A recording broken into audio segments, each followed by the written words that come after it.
구독과 좋아요 정말 감사합니다. KF-21 시제기가 연속된 시험 비행을 성공리에 마치면서 성능과 신뢰도를 높여나가고 있으며 곧 국자형 기체인 4호기의 시험 비행도 시작될 것이라고 합니다. 한편 영국의 국방 전문 매체가 자국의 차세대 전투기 프로젝트에서 협력해야 할 국가로 한국을 지목했습니다. 그 이유는 정부가 계산한 예산보다 템페스트 개발 비용이 더 비쌀 거라는 분석이 나왔기 때문입니다. 이는 개발 비용이 전투기 가격을 올려 차후 수출에도 큰 영향을 주기 때문입니다. 특히 새로 공개된 KF-21 네이비와 중앙모 등 앞으로 우리나라가 개발할 차세대 무기체계들을 차례차례 소개한 후 대한민국은 이제 과거와 달리 진정한 무기 독자 개발 강대국으로 등극했다고 소개했습니다. 즉, 모든 무기체계들을 자급자족할 수 있는 소수의 엘리트 국가 그룹에 한국이 속하게 되었으며 현재 전투기 개발과 동시에 글로벌 수출 활로를 넓혀 나가고 있어 부족한 점을 보완할 수 있다고 본 것입니다.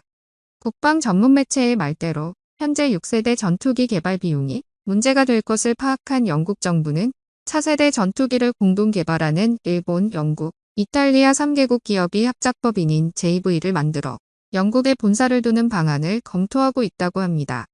영국 정부가 영국에 본사를 두는 방향으로 조정하는 것은 영국의 법인세율이 낮아 전투기 개발 비용을 줄일 수 있어 수출 실적에도 긍정적 영향을 줄 수 있기 때문입니다. 하지만 이 소식을 들은 일본 정부는 크게 반발하고 나섰는데요. 일본 정부 관계자는 본사 기능을 가진 영국이 개발의 중심을 담당할 가능성이 커지면서 일본 정부 내에서는 일본 주도 개발이 후퇴할 것이라는 우려가 나오고 있다 밝혔습니다. 전투기 개발에서 앞으로는 협력을 외치며 뒤로는 각국의 주권 다툼이 시작된 것으로 보이는데요. 이에 일본 네티즌들은 영국의 일방적인 행보와 한국이 거론되었다는 사실에 반발하고 나섰습니다. 일본의 한 네티즌은 6세대 F3 전투기는 일본, 영국, 이탈리아의 공동 개발작이며 한국의 KF-21이 실용화된다 하더라도 4.5세대 전투기일 뿐이라 도움이 되지 않는다고 이야기하였습니다. 그들의 입장에서는 갑자기 한국이 튀어나와 자신들의 밥그릇을 가져가려는 걸로 비친 겁니다. 실제로 영국의 항공업계 관계자들은 한국의 KF-21에 많은 관심을 보이고 있는데요. 국제 전문 조종사 양성기관의 영국 조종사들은 직접 한국을 방문해 실제 환경과 비슷하게 구현한 KF-21 전투기의 조종성 평가 시뮬레이터에 탑승해보기도 했으며 KF-21의 시험 비행을 참관해 처음부터 끝까지 지켜본 후 칭찬을 아끼지 않았다고 하는데요. 그들은 KF-21 전투기에 대해서 한국의 항공기술력 수준은 국제적으로 봐도 절대로 뒤처지지 않는 수준이라고 높게 평가했다고 합니다. 그런데 이러한 소식은 일본뿐만 아니라 중국의 입장도 불편하게 만들고 있습니다. 중국은 현재 세계 방산 수출 국가 5위를 기록하면서 아시아의 1위를 달리고 있는데 작년 한 해 한국의 방산 수출이 9위로 급성장하여 중국의 뒤를 바짝 추격하고 있기 때문입니다. 중국의 방산 수출 성장은 부진하고 있으나 한국의 성장력은 올해까지 이어질 수 있을 거라는 전망에 중국의 마지막 남은 자존심인 방산 시장에서의 아시아 1위 타이틀을 한국에 뺏길 판입니다. 특히나 세계지식재산기구가 발표한 2022년 글로벌 혁신지수에서 우리나라가 132개국 중 종합 6위로 아시아 지역에선 2년 연속 1위를 기록하면서 자칭 아시아의 중심이라 말하는 중국이 세계 모든 지표에서 하락하고 있는 모습을 보이고 있습니다. 그래서 일부 전문가들은 한국의 방산산업이 앞으로 비약적인 발전으로 성장한다면 한국이 모든 지표에서 아시아 최고 순위에 이름을 올릴 수 있게 될 것이라고 평가하고 있습니다. 이러한 혁신적인 성장을 위해선 우리 KF-21 보람의 개발 성공이 더 중요해지고 있습니다. 혹자들은 6세대가 개발되는 상황에 무슨 4.5세대냐 하시는 분들도 있으실 텐데요. 6세대 전투기는 아직 컨셉도 제대로 잡히지 않은 허상에 가깝습니다. 사실상 유인 전투기로서는 5세대가 마지막이며 6세대는 현재로서 불가능한 수준입니다. 영국과 생뚱맞은 일본의 연합인 템페스트도 개발비 책정만 해도 몇십 조에 해당하는 금액으로 책정이 되었으며 컨셉 또한 불분명한 공상과학 컨셉의 전투기로 현재까지는 이식되고 있습니다.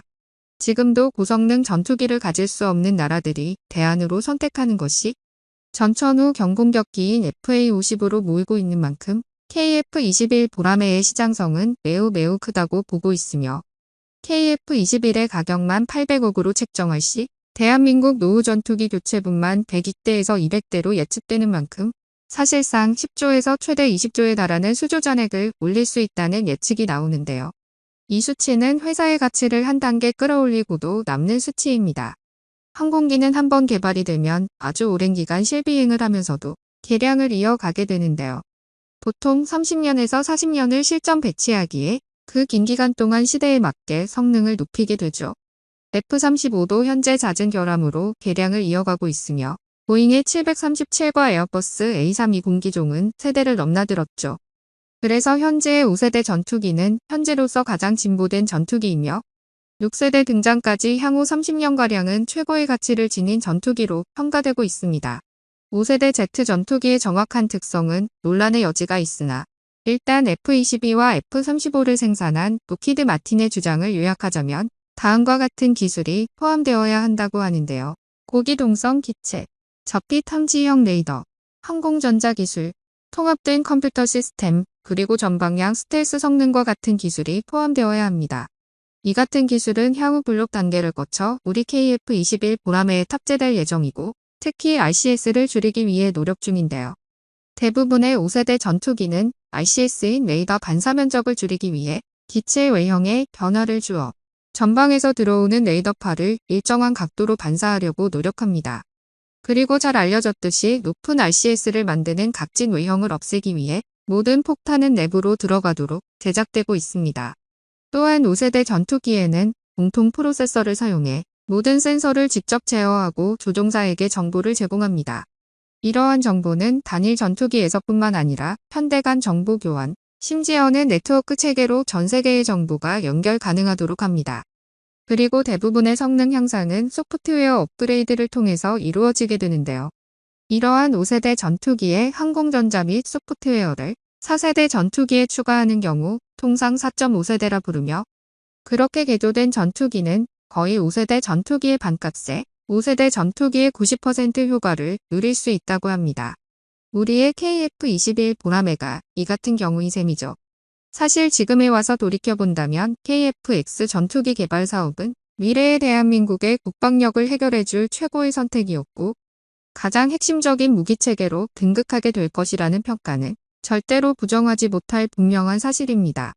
현재 4.5세대인 보라매가 점진적 진화를 위해 우리나라의 자랑스러운 항공기 개발자들은 우리가 상상하는 것 이상으로 노력하는 중입니다.